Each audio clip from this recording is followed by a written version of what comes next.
देश इस वक्त बेहद मुश्किल दौर से गुजर रहा है। कोरोना वायरस ने जिंदगी को देखने और जीने का तरीका दोनों ही बदल दिया है। शहर ही नहीं, गांव की रफ्तार पर भी ब्रेक लग चुका है। लोगों से कोरोना के साथ जीने की आदत डालने की अपील के साथ सलाह दोनों दी जा रही है। कोरोना की अब तक दवाई नहीं मिली है। सोशल डिस्टेंसिंग या यूं कहें कि 2 गज की दूरी ही इस वक्त कोरोना का सबसे कारगर इलाज है। जाहिर है सबके लिए यह मुश्किल का दौर है, लेकिन कुछ लोग हैं जो मुश्किल से जूझना जानते हैं, हालात के हिसाब से नए रास्ते बनाते हैं और उनके इसी जज्बे ने उन्हें एक कामयाब शख्सियत बनाया है। वो बन चुके हैं एक आइकन। मध्य प्रदेश और छत्तीसगढ़ के ऐसे ही आइकन्स को देश और दुनिया के सामने लाने, उन्हें पहचान और सम्मान दिलाने की हमारी एक पहल है, आइकन्स ऑफ मध्य प्रदेश छत्तीसगढ़।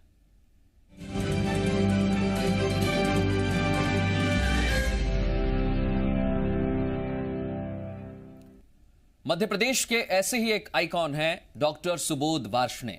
ये प्रदेश के मशहूर डॉक्टर और कुशल सर्जन तो हैं ही, साथ ही इनकी पहचान विचारक, नवाचारी, शिक्षाविद, लेखक, प्रशासक, रिसर्चर और सामाजिक कार्यकर्ता के तौर पर भी है। आइए उनसे बात करते हैं और जानते हैं कि कैसे उन्हें अभी तक उन्होंने सफर तय किया है, किस तरह की कठिनाइयां उनके सामने आई हैं, एक डॉक्टर होने के नाते कोरोना पर उनकी सोच क्या है और लोगों के लिए उनके सुझाव क्या है। सीधे रुख करेंगे। इस वक्त खुद डॉक्टर सुबोध वार्ष्णेय हमारे साथ जुड़ गए हैं। डॉक्टर सुबोध, बहुत स्वागत है आपका जी मध्य प्रदेश छत्तीसगढ़ पर। मेरा भी दर्शकों को नमस्कार। डॉक्टर सुबोध, जिस समय मैं आपसे बात कर रहा हूं, यह समय इतना आसान नहीं है, बहुत कठिन समय है हम सभी के लिए। और आप तो खुद पेशे से एक डॉक्टर हैं, सामाजिक कार्यकर्ता भी हैं, समाज सुधार के लिए आपने बहुत कदम उठाए हैं। सबसे पहला मेरा सवाल डॉक्टर्स से रिलेटेड है, क्योंकि आप देख रहे हैं डॉक्टर्स जी जान से लगे हुए हैं और महामारी को मात देने में लगातार वो दिन रात मेहनत करते हैं। तो एक डॉक्टर होने के नाते किस तरह की कठिनाइयाँ आ रही हैं और वो सब डॉक्टर्स जो इस वक्त आपको सुन रहे हैं उनसे क्या कहना चाहते हैं?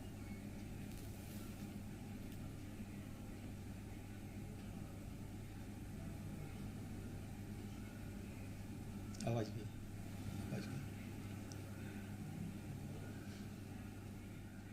डॉक्टर सुबोध, आप सुन पा रहे हैं मुझे? हाँ, अब आपकी आवाज आ रही है। मैं यही जानना चाहता हूं सर, जो डॉक्टर्स अभी जी जान से लगे हुए हैं उनके लिए आपका क्या संदेश है?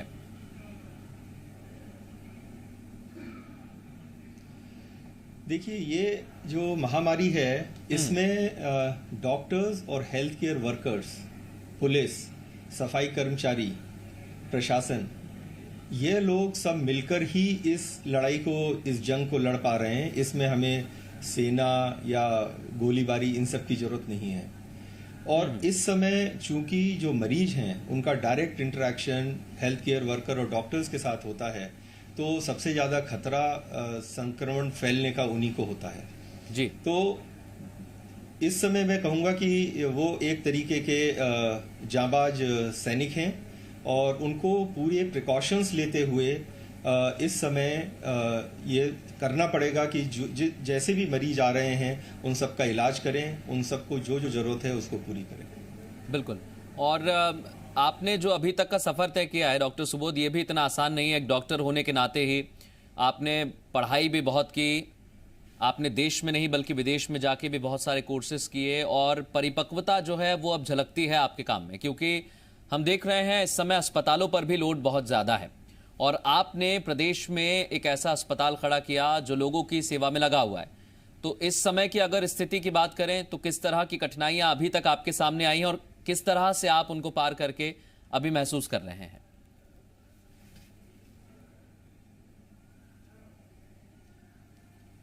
अगर अपन अभी जब से कोरोना कोविड की वो आई है, इस समय जो हम लोगों को परेशानी आई, वो सबसे बड़ी परेशानी आई कि चूंकि लॉकडाउन हुआ तो मरीजों को आना जाना ये सब ब्लॉक हो गया। तो जितने भी मरीज इलेक्टिव सर्जरीज और इमरजेंसी के लिए आ रहे थे वो फ्रीली नहीं आ जा पा रहे थे। दूसरा यही प्रॉब्लम हमारे स्टाफ के लिए हुई कि उनको घर से आने जाने के लिए कोई पब्लिक ट्रांसपोर्ट नहीं, तो वो सब अरेंज करना, उनका खाने के लिए अरेंज करना, कुछ हमारे रहने वाले अगर कंटेनमेंट जोन में या हॉट स्पॉट में आ गए हैं तो उनका इवन रहने का कहीं और इंतज़ाम करना, दवाइयाँ और जो बाकी की चीज़ें थी उनकी सप्लाई भी बहुत आसानी से नहीं हो रही थी। खासकर यदि कोई सर्विसेज में खराबी आ गई तो उसके स्पेयर पार्ट्स आसानी से नहीं मिल रहे थे, टेक्नीशियंस आराम से नहीं मिल रहे थे। ये सब परेशानियां हम लोगों को आई, पर हम लोग उससे जूझते हुए अभी तक हमने सारा अच्छा समय निकाल लिया। डॉक्टर सुबोध, हम देखते हैं कि आजकल बहुत सारी चीज़ें बदल गई हैं कोरोना काल के हिसाब से, चाहे वो पढ़ाई हो बच्चों की या फिर खेलकूद के साधन हो, सब कुछ अभी हाल फिलहाल कुछ महीनों के लिए बदल से गए हैं। आप खुद स्कूल में रहे, टॉपर भी रहे और आपने पढ़ाई भी की, लेकिन आज की जो पढ़ाई है वो बिल्कुल बदल सी गई है। अब ई लर्निंग भी शुरू हो गई है, ऑनलाइन हमें पढ़ाई करनी पड़ रही है इस समय।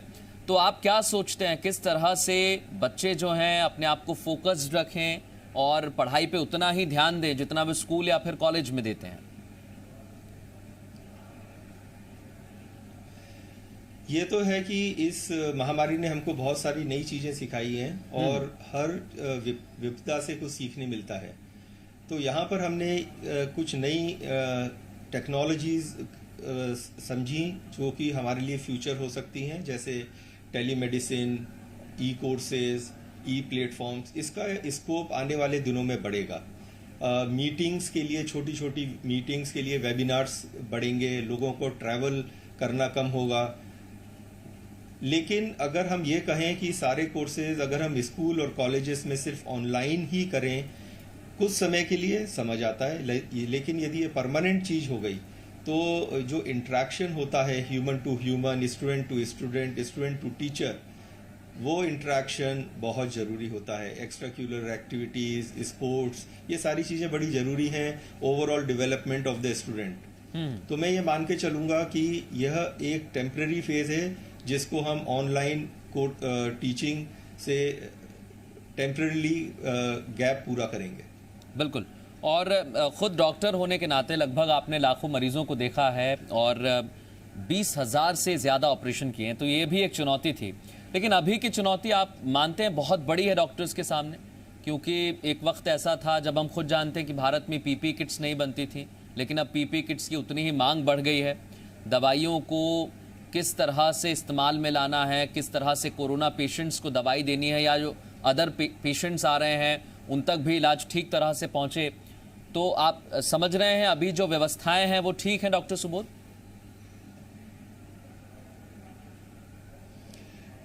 बिल्कुल। और मेरे ख्याल से जो भारत सरकार का फैसला था लॉकडाउन करने का, उसका एक मुख्य कारण ये भी था। एक तो ट्रांसमिशन बीमारी का रुके और दूसरा हम लोग तैयार हो सकें, क्योंकि इंडिया के अंदर डिजास्टर मैनेजमेंट का हम लोगों का कॉन्सेप्ट बहुत अच्छा नहीं है। हम लोगों की तैयारी बिल्कुल भी नहीं थी, ना आईसीयू बेड्स, ना वेंटिलेटर्स, ना पीपीई किट्स, ना N95। लेकिन 1.5 महीने के अंदर हम लोग काफ़ी आत्मनिर्भर बनते जा रहे हैं। इस विपदा ने की ये भी एक साइड प्रोडक्ट है जो कि फ़ायदेमंद रहा हमारे देश के लिए, कि अब हम लोग डिजास्टर मैनेजमेंट में बहुत अच्छे हो जाएंगे। डॉक्टर सुबोध, एक बात है, आपने पीपी मॉडल पर सिद्धांता रेड क्रॉस जो अस्पताल है उसे डाला है और प्रदेश में मरीजों की संख्या भी यहाँ पर पहुँचती है। बहुत सारे मरीज हैं जो अभी इलाज कराने के लिए पहुँच रहे हैं। तो अभी किस तरह से आपका पूरा स्टाफ है जो अपने आप को तैयार किए हुए है, क्योंकि उनका भी हौसला बढ़ाना इस वक्त बहुत ज़रूरी है?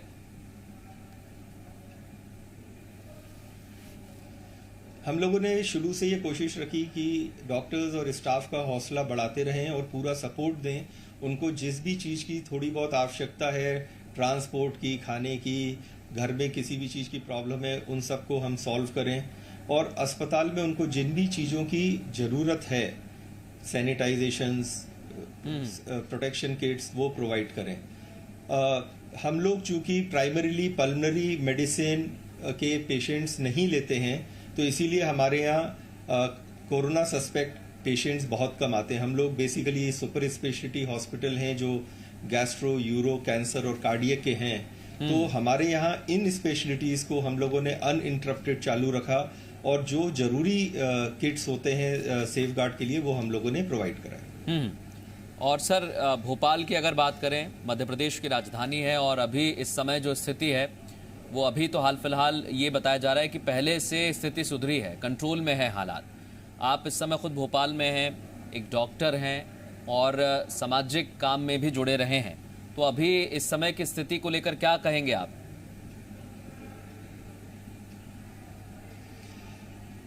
स्थिति धीरे पहले से बेहतर हुई है। देखिए, हर लेवल पे काम हुआ है। सरकार भी गियर्ड अप हो गई है, लोगों के अंदर इंफॉर्मेशन बहुत सारी गई है, लोग जो है अब इस बीमारी को जानने लगे हैं, इसके प्रिकॉशंस के बारे में जानने लगे, पब्लिक इन जनरल बहुत अवेयर हो गई है। ये सबसे इम्पोर्टेंट चीज थी। और अभी जो हम देख रहे हैं कि ये जो नंबर ऑफ केसेस अभी भी हैं जो बढ़ रहे हैं, वो इसलिए हैं क्योंकि हम लोग नंबर ऑफ टेस्ट अब धीरे धीरे बढ़ा रहे हैं, इसीलिए ये नंबर्स ज्यादा आ रहे हैं। पर यदि आप देखेंगे कि मैक्सिमम केसेस ठीक हो जाते हैं और मैक्सिमम केसेस एसिम्प्टोमेटिक होते हैं, जिन्हें कोई लक्षण नहीं होता। तो इसीलिए यह एक पॉजिटिव चीज है कि इंडिया के अंदर मोर्टालिटी उतनी ज्यादा नहीं है। बिल्कुल। सर, आप खुद एक शिक्षाविद भी हैं, लेखक भी हैं, प्रशासक भी हैं और रिसर्चर भी हैं। मेरे तीनों से जुड़े हुए एक एक सवाल हैं। पहला मैं रिसर्च को लेकर करना चाहता हूं, क्योंकि सर सबके मन में एक सवाल है कि इस महामारी की वैक्सीन कैसे बनेगी, किस तरह से पूरा विश्व इसमें लगा हुआ है, हम सभी जान रहे हैं। आप क्या मानते हैं, जो फ्लू है या जो कोरोना के लक्षण हैं, सिम्टोमेटिक अलग अलग हमें नज़र भी आ रहे हैं और भारत में अलग तरह के मरीज़ हैं, विदेशों में अलग तरह के मरीज़ हैं, तो एक बहुत बड़ी कठिन परिस्थिति है। लेकिन क्या मेडिकल साइंस इससे निकलने में कामयाब रहेगी? क्योंकि उम्मीद सभी यही कर रहे हैं।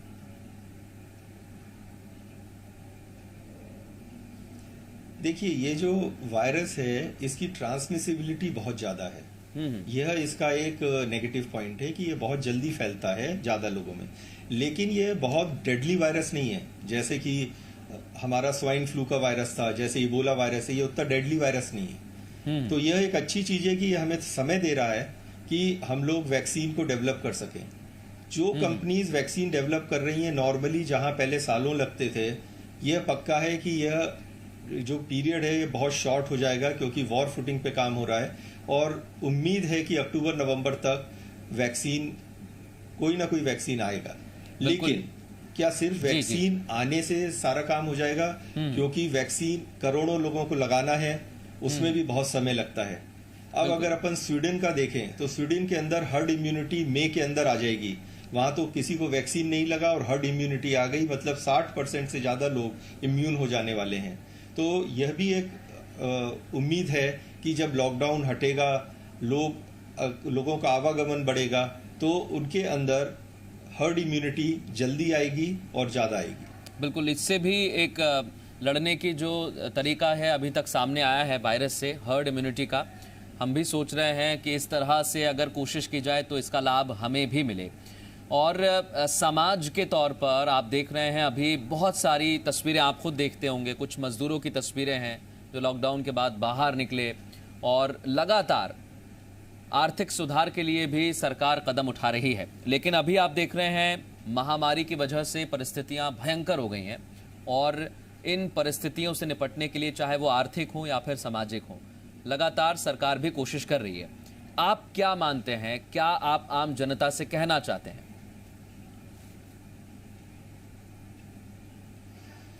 देखिए, ये जो मजदूर दूसरे प्रदेशों से लौट रहे हैं, ये वो मजदूर हैं जो लंबे समय तक उन प्रदेशों में उद्योगों में काम कर रहे थे। और ये जब वापस लौटेंगे अपने प्रदेश में, तो ये आप मानिए कि लौटने में जो संक्रमण की प्रॉब्लम बढ़ेगी, भूखमरी बढ़ेगी, उनको दूसरी तकलीफें हैं ट्रैवल करने में। इसमें सबसे बड़ी इकोनॉमिक प्रॉब्लम तब आएगी जब उद्योग वापस शुरू होंगे, तो उनके पास मालूम पड़ा कि आधे लोग तो लौट गए हैं, आधे लोग हैं ही नहीं। यदि वो नए लोग लोकली नहीं ले पाए तो उद्योग भी हमारे बहुत अफेक्ट होंगे। तो इसमें पूरी कोशिश ये करनी चाहिए कि जो मजदूर जहां पर थे वहीं पर उनको सेफली अच्छे से रखा जा सके, खाना पीना दिया जा सके और उनको संक्रमण से दूर रखा जा सके जितने समय तक ऐसा हो। उनको ट्रैवल करके वापस जाएंगे और फिर कुछ दिनों बाद उन्हें वापस आना पड़ेगा काम के लिए। ये एक चुनौती जरूर है। डॉक्टर सुबोध, एक और सवाल है, क्योंकि आप देख रहे हैं कि कई लोग जो हैं खुद मदद के लिए आगे आते हैं, और तस्वीरें हम देख रहे हैं लगातार। लोगों से ये भी अपील हमारी है कि आप भी थोड़ी सी जितनी मदद हो सके उतनी करें। और आप भी समाज सेवा के कार्य में अग्रणी रहे हैं, कार्य करते रहे हैं, तो लोगों को क्या कहना चाहते हैं, क्योंकि अभी की जो स्थिति है उससे हम सभी को मिलकर ही निपटना होगा।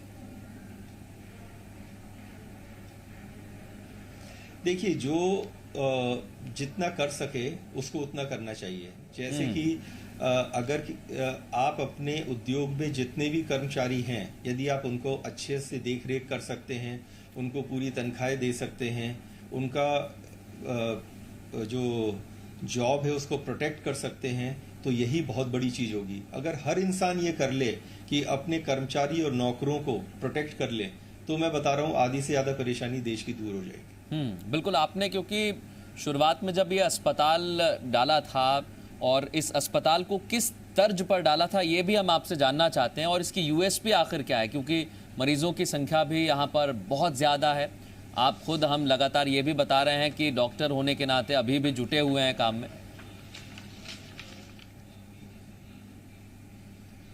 देखिए, भोपाल ये हम लोगों ने भोपाल में Siddhanta red cross super speciality अस्पताल की जो यूएसपी थी वो आज भी है, quality health care at affordable price to all sections of society. जिसका मतलब है एक सा अच्छा इलाज एक ही अच्छे डॉक्टर द्वारा गरीब व अमीर मरीज को विभिन्न दरों पे दिया जा सके।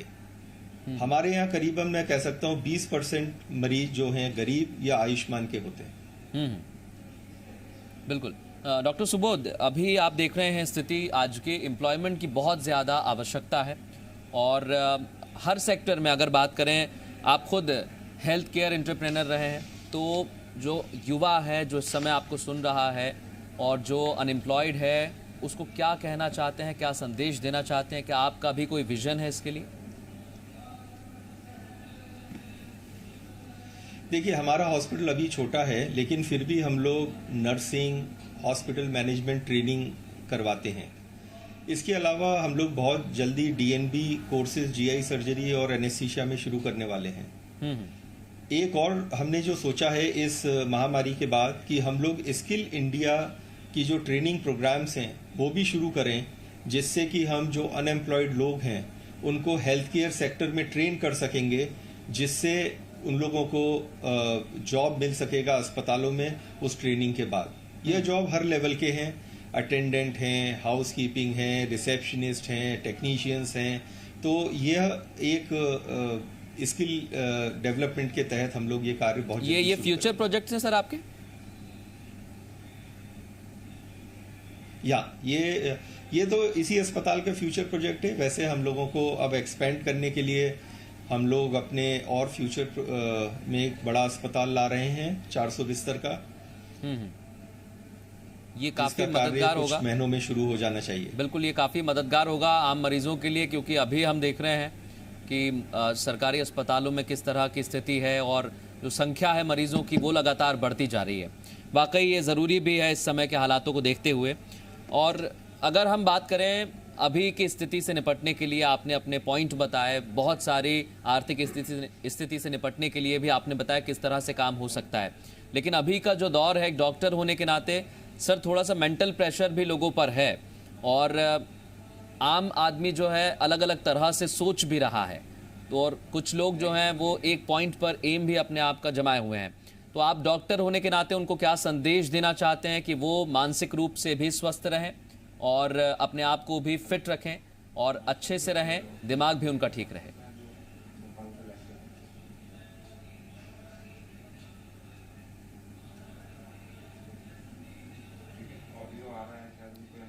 डॉक्टर सुबोध, बहुत बहुत शुक्रिया आपका। जो आपने पॉइंट बताए हैं बहुत अहम है, चाहे वो आर्थिक मुद्दों पर हो या फिर डॉक्टर्स किस तरह से स्थिति से निपटने में लगे हुए हैं, कोशिश कर रहे हैं, और आगे आने वाले समय में डॉक्टर्स की चुनौतियां और बढ़ने वाली हैं, लेकिन उसके चलते सभी तैयार हैं। डॉक्टर सुबोध ने बताया कि वो भी तैयार हैं, आने वाले वक्त में वो अस्पताल भी तैयार करने वाले हैं ताकि आम लोगों को, मरीजों को उससे मदद मिल सके। ऐसे ही आइकन्स है मध्य प्रदेश के, जो आपके लिए इस समय परिस्थिति से निकालने के लिए आपको नए नए सुझाव दे सकते हैं। इस खास पेशकश में फिलहाल इतना ही। आप बने रहिए हमारे साथ।